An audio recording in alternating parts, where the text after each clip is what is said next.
மன்னிச்சு சீரோவடா உண்மையா உழைக்கிற நமக்கு எல்லா நன்மைகளும் நாடி வந்து கூடுதடா.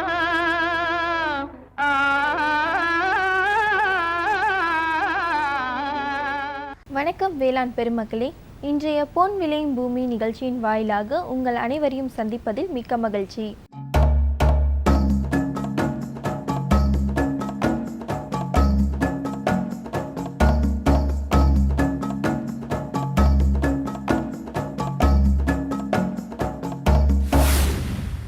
கரூர் மாவட்டம் மேலப்புதுப்பட்டி கிராமத்தை சார்ந்த இளைஞர் வி பிரபாகரன் கரூர் மாவட்ட வேளாண் அறிவியல் நிலையத்தின் வழிகாட்டுதலோடு விவசாயத்தில் புதிய முயற்சிகளை மேற்கொள்ள துடிக்கும் இளைய நாற்று.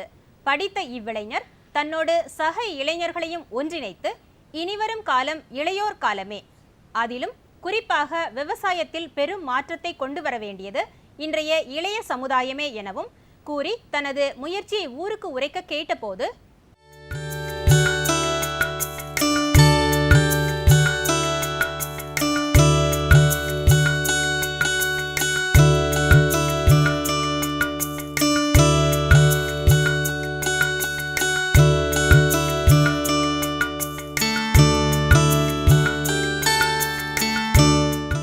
இது வந்து பார்த்திங்கன்னா சம்பங்கி வந்து எல்லா விவசாயிகளுமே ஒரு பயிரையும் நம்பிட்டு இருக்க வேணாம்.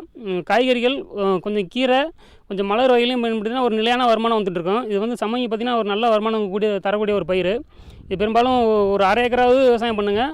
பண்ணுறத விட சம்பங்கியை பொறுத்தமட்டிலும் ட்ரிப்பு அடிஷ்னலாக ஒரு ஸ்ப்ரிங்க்லர் போட்டு பண்ணிங்கனாக்கா நல்ல மகசூல் வரும். கண்டிப்பாக பூவோட கிளாரிட்டி சைனிங் நல்லா இருக்கும். இப்போ வந்து பார்த்திங்கன்னா தமிழ்நாட்டில் ஒரு எல்லாம் BE student, MBA student, MCA student எல்லாருமே ஒரு ப்ரோக்ராமில் எனக்கு இன்ட்ரடியூஸ் எல்லாம் லான்ச் ஆயிருக்காங்க. பட் ஃபியூச்சரில் எப்படி விவசாயம் பண்ணணுன்ற போது கூட ஒவ்வொருத்தரும் ஒரு விதமாக யோசிச்சுட்டு பண்ணிகிட்ருக்கோம். எனக்கு கரூர் மாவட்ட கேவிக்கையிலேருந்து ஒரு சப்போர்ட் கிடச்சிது. அது பார்த்திங்கன்னா இனிமேல் வரக்கூடிய காலகட்டத்தில் தொழில்நுட்பத்தை பயன்படுத்தி தான் விவசாயம் செய்யணும், அப்படி செஞ்சால் மட்டும்தான் இனிமேல் நிலச்சி நிற்க முடியும் அப்படின்னு சொன்னாங்க. சரி, அதுக்கப்புறம் என்ன தொழில்நுட்பம்னு பார்த்தா ட்ரிப்பு எனக்கு சொன்னாங்க.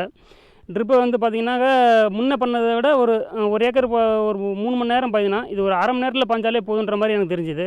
அதனால நான் ட்ரிப்பு போட்டேன். ட்ரிப்பு வந்து போட்டு பார்த்திங்கனாக்கா இப்போ ஒரு 2 வருஷமாக ட்ரிப்பு போட்டு பண்ணிகிட்ருக்கேன். அது வந்து பார்த்திங்கன்னா ஃபுல்லாகவே இந்த எம்பிஏ ஸ்டூடெண்ட்டு, எம்சிஏ ஸ்டூடெண்ட் எல்லாம் சொன்னேன்.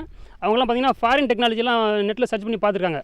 அது வந்து பார்த்திங்கன்னா அவங்க எல்லாம் வாட்ரு, சாயில் முதற்கொண்டு எல்லாமே வாடகைக்கு எடுத்து தான் பண்ணுறாங்க, ரேட்டு கொடுத்து தான் வாங்கி பண்ணுறாங்க. அவங்க பார்த்திங்கன்னா இன்னும் ஒரு 10 வருஷம் கழிச்சு நம்ம இப்படியே ஒரு மந்தமாக இருந்தோம்னா அவங்க நம்மளை ஆக்கிரமிக்கிற அளவுக்கு இருக்கிறாங்க. ஏன் நம்ம அந்த சூழ்நிலையை பயன்படுத்தக்கூடாதுன்னு தான் எல்லாமே எஜுகேஷனல் ஸ்டூடெண்ட்டாக இருக்கும், நல்லா யோசிக்கிறாங்க. மட்டும் ஒரு ஸ்கொயர் ஃபீட்டில் எவ்வளோ மகசூல் எடுக்க முடியும், 1 லிட்டர் வாட்டரில் என்ன பண்ண முடியும், அந்த வாட்டரை எப்படி யூஸ் பண்ண முடியும், அந்த 1 லிட்டர் 1 ஸ்கொயர் ஃபீட்டு மண்ணில் நம்ம எந்த அளவுக்கு ஈல்டு எடுக்கிறோமோ அந்தளவுக்கு நம்மளோட பெனிஃபிட் இருக்குது. முன்னே 10 ஏக்கர் செஞ்ச விவசாயத்தில் இப்போ ஒரு 1.5 ஏக்கர் அல்லது 2 ஏக்கரில் அந்த 10 ஏக்கரில் செஞ்ச ஈல்டை விட எடுக்க முடியும் அப்படின்ற மாதிரி தான் நான் செஞ்சு யோசிச்சுட்ருக்கேன் சார்.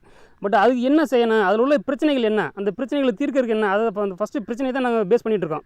அந்த பிரச்சனையை ஃபேஸ் பண்ணுறது நம்மளுக்கு ஆட்டோமேட்டிக்காக சக்ஸஸ் வந்துடும். அவங்க வந்து பார்த்திங்கன்னா எப்படி ஒரு பொருளை உற்பத்தி பண்ணுறதுன்ற மட்டும் யோசிக்காமல் அது எப்படி கொண்டு போய் நம்ம மார்க்கெட்டிங் பண்ணுறது. இப்போ இடைத்தரகர் மார்க்கெட் கொண்டு போய் பண்ணுறான். அவன் நம்மளுக்கு ஃபார்மர்ஸ் ஒரு 15 ரூபா கொடுக்குறான்னா அவன் 35 ரூபா 40 ரூபாய் விற்கிறான். பட் இது எப்படின்னா ஒரு வில்லேஜ் ஸ்டார்ட் பண்ணி ஒரு வில்லேஜில் ஒரு குழுக்கள், ஒரு விவசாய குழுக்கள், அடுத்து யூனியனில் ஒரு விவசாய குழுக்கள், ஒரு டிஸ்ட்ரிக்ட்டுக்கு ஒரு விவசாய குழுக்கள், இப்படின்னு பார்த்திங்கன்னா ஒரு டிஸ்ட்ரிக்டோட ஒரு மார்க்கெட்டோட சேல்ஸ் எவ்வளோ ஒரு நாளைக்கு, ஒரு மார்க்கெட்டுக்கு ஒரு மக்களுக்கு எவ்வளோ காய்கறிகள் தேவைப்படுது, இதெல்லாம் வந்து ஒரே டிஸ்ட்ரிக்ட்டு ஒருத்தர் பண்ண முடியாது. அதனால் ஒரு வில்லேஜில் முதற்கொண்டு யூனியன்லேருந்து எல்லாத்துக்குமே பசங்களை அலாட்மெண்ட் பண்ணி சர்வே எடுத்து இவ்வளோ தான் உற்பத்தி பண்ணணும் அப்படின்ற மாதிரி சொல்லி பண்ணிவிட்டு அது எப்படி சந்தைப்படுத்துறது அது மாதிரிலாம் யூஸ் இருக்கேன். பட் வந்து பார்த்திங்கன்னா ஃபஸ்ட்டு ஆர்கானிக்கில் பண்ணலான்னு இருக்கோம். ஆர்கானிக்கில் பண்ணி கீரையை முதல் சக்ஸஸ் பண்ணுறதுக்கு ஒரு டிஸ்ட்ரிக்டில் மெயின் பிளேஸில் போட்டு டைரெக்டாக பால் பேப்பர் போகிற மாதிரி. ஆர்கானிக்னாலே இப்போ ரொம்ப வேகன்ட் இருக்குது ஆர்கானிக் கீரைக்கு. அதனால் கொண்டு போய் பால் பேப்பர் போகிற மாதிரியே கீரையை ஃபஸ்ட்டு ஸ்டார்ட் பண்ணி இதில் சக்ஸஸ் ஆச்சுன்னா அடுத்து காய்கறிகள்லாம் பண்ணலான்னு இருக்கும். வாட்டும் கோடை வெப்பம். தமிழ்நாட்டின் அனைத்து பகுதியிலும் வெப்ப மழை, அங்குமிங்கும் சிதறும் தூவலாய் மழை துளிகள். இவற்றிற்கிடையே உழவர் பெருமக்கள். தருமபுரி மாவட்டம் பிலப்பன நாயக்கலஹள்ளி கிராம விவசாயி பி தனசேகரன் தனது விவசாய பூமியில் சின்ன வெங்காயம் சாகுபடி செய்து அதனில் வெற்றியும் அடைந்து தனது வாழ்வாதாரத்தை எப்படி வளமாக்கினார் என கேட்டபோது, சரி, என் பேர் வந்து தனசேகரன், அப்பா பேர் பெருமாள். இங்கே பிலப்பநாயக்கலஹள்ளி கிராமத்தில் வந்து விவசாயம் பண்ணிகிட்ருக்கிறேன். நான் வந்து டிப்ளமோ படிச்சிருக்கேன். டிப்ளமோ படிச்சுட்டு வேலைக்கு போகலான்னு சொல்லிட்டு போகும்போது குறைஞ்ச சம்பளம் கொடுத்தாங்க. என்னால் இப்போ அங்கே பண்ண முடியல. சரி, விவசாயமே இப்போ இருக்கிற நலிவடைஞ்சு போன விவசாயத்தில் வந்து பாப்பார்பட்டியில் வந்து கேவிகேன்னு ஒரு ஃபார்மில் ஆராய்ச்சி பண்ணியிருக்கு. அங்கே போய்ட்டு தெரிஞ்ச நபர் மூலமாக கேவிகேவில் போய்ட்டு அறிமுகமானேன். அங்கே போகும்போது எப்படி விவசாயம் பண்ணணும், என்னென்ன எந்தெந்த சமயத்தில் பண்ணணும் அப்படிங்கிறதுலாம் தெளிவாக எனக்கு அப்பப்போ நான் போய் கேட்கும்போதெல்லாம் எனக்கு தெளிவாக உட்கார வச்சு புரியும்படி சொல்லி அனுப்பிச்சி விடுவாங்க. இப்போது அப்படி பண்ணும்போது சின்ன வெங்காயம் நட்டுருக்கேன். இந்த பனிக்காலத்தில் வந்து சின்ன வெங்காயம் வராதுன்னு சொன்னாங்க எல்லாருமே. அது எப்படி வராமல் போதை பார்க்குறேன், நான் செஞ்சு காமிக்கிறேன். செஞ்சு சின்ன வெங்காயத்தை வந்து திறம்பட செஞ்சு ரொம்ப அதிக மகசூல் எடுப்பேன் அவனை நம்பிக்கையோடு செஞ்சேன். இன்றைக்கி மகசூல் எடுத்துகிட்ருக்கேன். நல்ல மகசூல் இருக்குது. இன்றைக்கி வந்து கேஜி 40 ரூபா போயிட்டுருக்குது மார்க்கெட் ரேட்டு. எப்படி பார்த்தாலும் இன்றைக்கி இந்த 30 சென்ட்டுனா கூட 40 மூட்டை வரும். 40 மூட்டைக்கு இன்றைக்கி பண்ணால் கூட ஒரு 60,000-70,000 ரூபா இன்கம் எனக்கு கிடைக்கும். ஆனால் செலவு பார்த்திங்கனாக்கில் விதைக்காய் வந்து 40 ரூபான்னு சொல்லிட்டு வாங்கி நட்டேன் சார். இப்போது விதைக்காய் நட்டது, பார் போட்டது எல்லாமே வந்து பார்த்திங்கன்னா ஒரு 10,000 ரூபாய்க்குள்ளே தான் செலவு அடங்கியிருக்கு. இதுக்கு வந்து நுண்ணூட்டு உரம்னு சொல்லிட்டு போட்டிருக்கேன். பேசிக் அடியில் வந்து டிஏபி போட்டேன். டிஏபி போட்டு அடுத்தது வந்து கேவிகேவில் போய்ட்டு கேட்டேன், இந்த டிஏபி ஒன்று தான் சார் போட்டிருக்கேன் அப்படின்னா. இப்போ வந்து நீ அடிக்கடிக்கு வந்து தலைச்சத்தும் மணிச்சத்தும் கொஞ்சம் கலந்து கொடுத்த மாதிரி கொடுக்கணும் அப்படின்னு சொன்னாங்க. அப்புறமா வந்து நுண்ணீர் பாசனத்தில் வந்து போடலான்னு சொல்லிட்டு கேட்டோம். அவங்க வந்து 490 சொல்லிட்டு ஒரு உரம் கொடுத்தாங்க. நல்லா மகசூல் கொடுத்துருக்கு.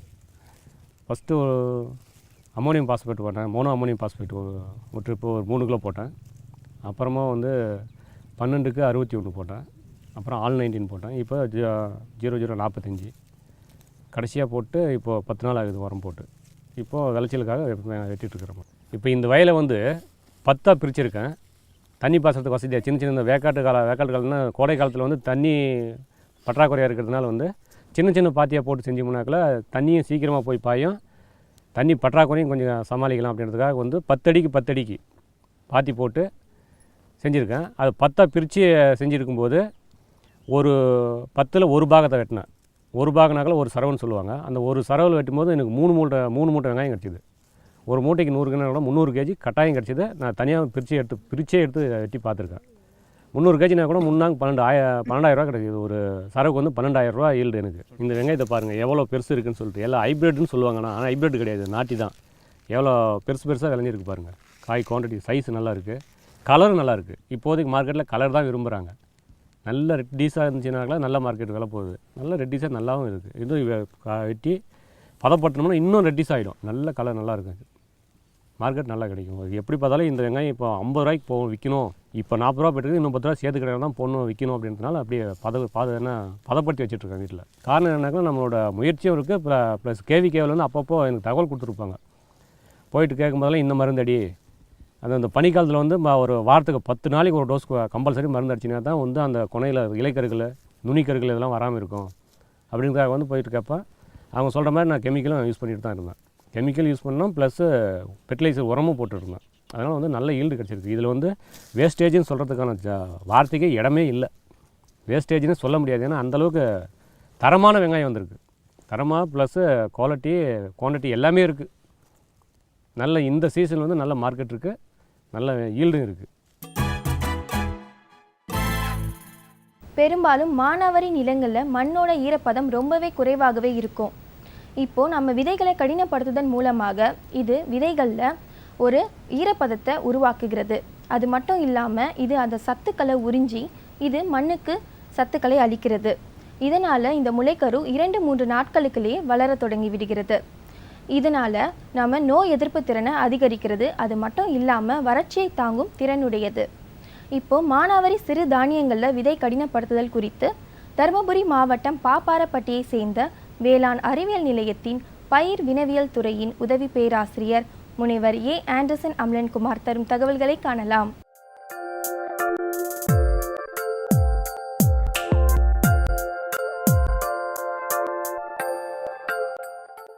சிறுதானிய பயிர்களை நம்ம பொதுவாகவே வந்துட்டு மானாவாரியில் தான் நம்ம சாகுபடி பண்ணுறோம். அந்த மாதிரி மழையை நம்பி நம்ம சாகுபடி பண்ணும் பொழுது விதைத்த பிறகு முளைப்பு வந்து சீராக அமைவது இல்லை. மழை அளவு குறைந்த பொழுதிலோ இல்லை மழையே இல்லாத பட்சத்தில் வந்துட்டு விதை முளைக்கிறது வந்து தடுக்கப்படுகிறது. அந்த காலகட்டத்தில் வந்துட்டு நம்ம விதையிலே வந்து அதன் முளைக்கும் திறனை அதிகப்படுத்துறதுக்கான தொழில்நுட்பங்கள் சில இருக்குது. அதில் வந்து ஒரு சின்ன தொழில்நுட்பத்தை பற்றி நம்ம இப்போ பார்க்கலாம். இப்போ நார்மலாக வந்துட்டு நம்ம வந்துட்டு விதைக்கும் பொழுது ஊற வச்சு விதைக்கிறோம். ஊற வச்சு விதைக்கும் பொழுது என்னன்னா அதுக்கு தேவையான ஈரம் வந்துட்டு முதலே விதை கிடச்சி அது முளைக்கிறதுக்கு முதல்ல வந்துடுது. அதே சமயத்தில் அந்த தண்ணியில் ஈரத்தில் முளைக்க வைக்கும் பொழுது சில ரசாயனங்களையும் சேர்த்தோம்னா விதை கடினப்படுத்தப்படுகிறது.